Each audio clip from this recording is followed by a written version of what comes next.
గాంధీ భవన్లో Congress political affairs committee భేటీ కొనసాగుతోంది. స్థానిక సంస్థల ఎన్నికలు, పార్లమెంట్ ఎన్నికల్లో అనుసరించాల్సిన వ్యూహంపై చర్చిస్తున్నారు.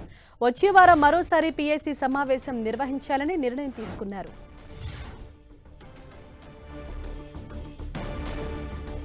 కాంగ్రెస్ అధికారంలోకి వచ్చాక మొదటి పీఏసీ సమావేశం జరుగుతోంది.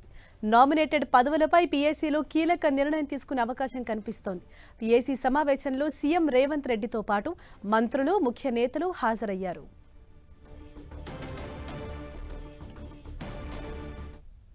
ఇదే విషయంపై మరింత సమాచారాన్ని మా ప్రతినిధి ప్రతాప్ మనకు అందిస్తారు. ప్రతాప్, హరీషా, గాంధీ భవన్లో దాదాపు 2.5 గంటలకు పైగా సమావేశం కొనసాగుతుంది. పీఏసీ సమావేశం కాంగ్రెస్ పార్టీకి అత్యున్నత నిర్ణాయక మండలం చెప్పుకోవచ్చు. కాంగ్రెస్ పార్టీకి దశ నిర్దేశించే ఈ కాంగ్రెస్ పార్టీ అంటే పీఏసీ సమావేశానికి సంబంధించి చాలా సుదీర్ఘంగా కొనసాగుతూనే ఉంది. చాలా అంశాలు, కీలకమైన అంశాలన్నిటి కూడా చర్చిస్తున్న పరిస్థితి. అంటే పార్టీ అధికారంలోకి వచ్చిన తర్వాత మొట్టమొదటి సమావేశం కాబట్టి అత్యంత ప్రాధాన్యతతో కూడిన ఈ సమావేశానికి సంబంధించి సీఎం రేవంత్ రెడ్డితో పాటు అదేవిధంగా ఇన్ఛార్జ్ మాణిక్రావు ఠాకరే అధ్యక్షతన జరుగుతున్న సమావేశానికి మంత్రులంతా కూడా హాజరు కావడం జరిగింది. ముఖ్యమైన సీనియర్ నేతలంతా కూడా హాజరు కావడం జరిగింది. ప్రధానంగా కాంగ్రెస్ పార్టీ స్ట్రెంగ్త్కి సంబంధించిన అంశంపైనే ప్రధానమైన ఫోకస్ పెడుతున్న పరిస్థితి ఉంది. ముఖ్యంగా పార్టీకి సంబంధించి అంటే పార్టీ ఏమైతే హామీలు ఇచ్చిందో 6 హామీలు ఇచ్చి విజయం సాధించిందో, ముఖ్యంగా ప్రజలంతా కూడా కాంగ్రెస్ పార్టీ ప్రకటించిన 6 హామీల గ్యారంటీ స్కీమ్లకు సంబంధించి మద్దతు పలికారు కాబట్టి దానికి సంబంధించి మరింత విస్తృతంగా జనంలోకి తీసుకెళ్లాలి.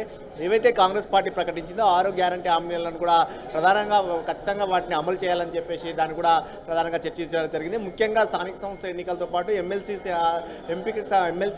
సీట్లకు సంబంధించిన అంశాన్ని కూడా ప్రధానంగా చర్చిస్తున్న పరిస్థితి ఉంది. ముఖ్యంగా ప్రజెంట్ అయితే చూసినట్టయితే గవర్నర్ కోటాలో 2 ఖాళీగా ఉన్నాయి. అదేవిధంగా ఎమ్మెల్యే కోటాకు సంబంధించిన 2 ఖాళీలు ఉన్నాయి. ఈ 4టిని ఇమ్మీడియట్గా భర్తీ చేసే అవకాశం ఉంది కాబట్టి సీనియర్ నేతలను కూడా ఎవరో అకామిడేట్ చేయాలనే కానీ అంశం అయితే ప్రధానంగా చర్చిస్తున్న పరిస్థితి. ముఖ్యంగా మాజీ మంత్రి షబీర్ అలీ నిజామాబాద్ అర్బన్ నుంచి ఓడిపోయారు కాబట్టి ఆయన మైనార్టీ కోటాలో ఇప్పటికీ క్యాబినెట్లో ఎవరు లేరు కాబట్టి తనకు ఎమ్మెల్సీ అవకాశం ఇచ్చి క్యాబినెట్లోకి తీసుకోవాలని ఒక ప్రతిపాదన పెడుతున్నారు. అదేవిధంగా భద్రాచలం నుంచి ఓడిపోయిన ఎమ్మెల్యే ఉన్నారు కాబట్టి అతను కూడా ఖచ్చితంగా నాకు కూడా అవకాశం ఇవ్వాలని చెప్పేసి అడుగుతున్న పరిస్థితి. సో పోడం వీరయ్య కానీ ఆ విధంగా మిగతాకు సంబంధించి అద్దంకి దయాకర్ల కొంతమంది కీలకమైన నేతలందరూ కూడా ఆశావాళ్ళు ఉన్నారు కాబట్టి ఈ అంశానికి సంబంధించి కీలకమైన నిర్ణయం తీసుకునే పొలిటికల్కు సంబంధించిన పార్టీకి దశ ఇచ్చే కమిటీ కాబట్టి ఈ కమిటీలలో నిర్ణయం తీసుకోవాలని చెప్పేసి నిర్ణయిస్తున్నారు. దానికి సంబంధించి సుదీర్ఘంగా చర్చ జరుగుతుంది. ఆ ప్రధానమైన దానికి సంబంధించి ఒక నిర్ణయం తీసుకున్న తర్వాత పార్టీ హైకమాండ్ దృష్టి కూడా తీసుకెళ్లే అవకాశం ఉంటుంది. వీటితో పాటు స్థానిక సంస్థల ఎన్నికలు కానీ నెక్స్ట్ ఫర్దర్గా వచ్చే పార్లమెంట్ ఎన్నికలు అనేది పార్టీకి అత్యంత కీలకం కాబట్టి ఆ పార్లమెంట్ ఎన్నికలకు సంబంధించి కూడా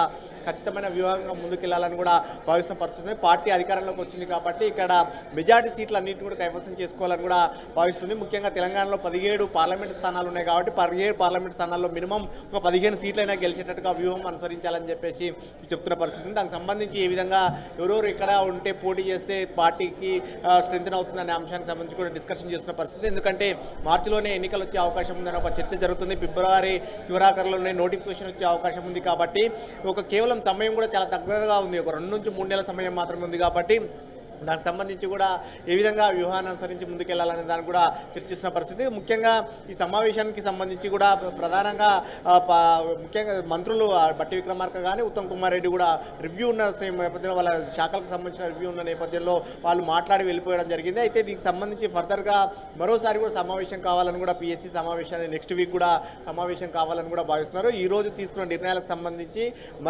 మరోసారి నెక్స్ట్ వీక్లో కూడా మరోసారి సమావేశం ఏర్పాటు చేసుకొని దీన్ని కంటిన్యూ అంటే తీసుకున్న నిర్ణయాలకు సంబంధించి ఏ విధంగా పొడిగింపు అవుతుంది అంటే దాన్ని ఏ విధంగా ముందుకు తీసుకెళ్లాలని దానికి సంబంధించి కూడా నెక్స్ట్ వీక్ మరోసారి సమావేశం కావాలని చూస్తున్నారు. అయితే ఫర్దర్గా ఇప్పుడున్న వాటికైతే ఒక పార్లమెంట్ ఎన్నికలతో పాటు స్థానిక సంస్థల ఎన్నికలు కానీ అదేవిధంగా ఎమ్మెల్సీ ఎన్నికలు కానీ అన్నింటినీ కూడా దృష్టికి పెట్టుకొని ముందుకెళ్లాలని చూస్తున్నారు. మరోవైపు ఈ నెల 28న పార్టీ ఆవిర్భావ దినోత్సవం ఉంది కాబట్టి ఆ లోపు అంటే ఈ రోజు నుంచి పార్టీ 28 ఈ నెల 28 వరకు పార్టీ ఆవిర్భావ దినోత్సవానికి సంబంధించి అంటే 10 రోజుల పాటు సంబంధించి ఫండ్ రైజింగ్ సంబంధించి కూడా అంశాన్ని కూడా ముందుకు తీసుకెళ్లాలని చూస్తున్నారు. సో ఈ ఫండ్ రైజింగ్ సంబంధించి ఈ రోజు నుంచి స్టార్ట్ చేయాలని చూస్తున్నారు. అది ఏ విధంగా స్టార్ట్ చేయాలనే దానికి సంబంధించి మరి కాసేపట్లో ఈ సమావేశానికి సంబంధించి మహేష్ కుమార్ గౌడ్, షబీర్ అలీ మీడియా ముందుకు వచ్చి వివరించే అవకాశం ఉంటుంది. అయితే ఈరోజు తీసుకున్న ఈ నిర్ణయం ఫండ్ రైజింగ్ సంబంధించిన అంశంతో పాటు ఈ అంశాన్ని నెక్స్ట్ మళ్ళీ రివ్యూ చేయాలని కూడా పీఎస్సీలో ఒక నిర్ణయం తీసుకున్నారు. నెక్స్ట్ వీక్లో మరోసారి పీఎస్సీ నిర్వహించి 28 లోపు మళ్ళీ ఒకసారి పీఎస్సీ నిర్వహించి దీన్ని రివ్యూ చేయాలని కూడా చూస్తున్న సంబంధం ఉంది. ఎందుకంటే ఇప్పుడున్న సిచ్యువేషన్లో ఫండ్ రైజింగ్ అనేది పార్టీ కూడా చాలా కీలకంగా కాబట్టి దాన్ని కూడా ముందుకు తీసుకెళ్లాలని ఒక ఆలోచన చేస్తుంది. సో ఈ అంశాలన్నింటినీ కూడా సుదీర్ఘంగా చర్చిస్తున్నారు కాబట్టి మరి కాసేపట్లో కూడా ఈ సమావేశం ముగిసే అవకాశం ఉంది. ఈ అంశాలన్నింటినీ బ్రీఫ్ చేయడానికి కూడా అంటే మరి కాసేపట్లో ముగిసిన తర్వాత వర్కింగ్ ప్రెసిడెంట్గా ఉన్న మహేష్ కుమార్ గౌడ్ కానీ పిఎస్సి కన్వీనర్గా ఉన్న షబ్బీర్ అలీ ఇద్దరు వచ్చి కూడా మీడియాకు బ్రీఫ్ చేసే అవకాశం ఉంది. Harish right, thank you Pratap.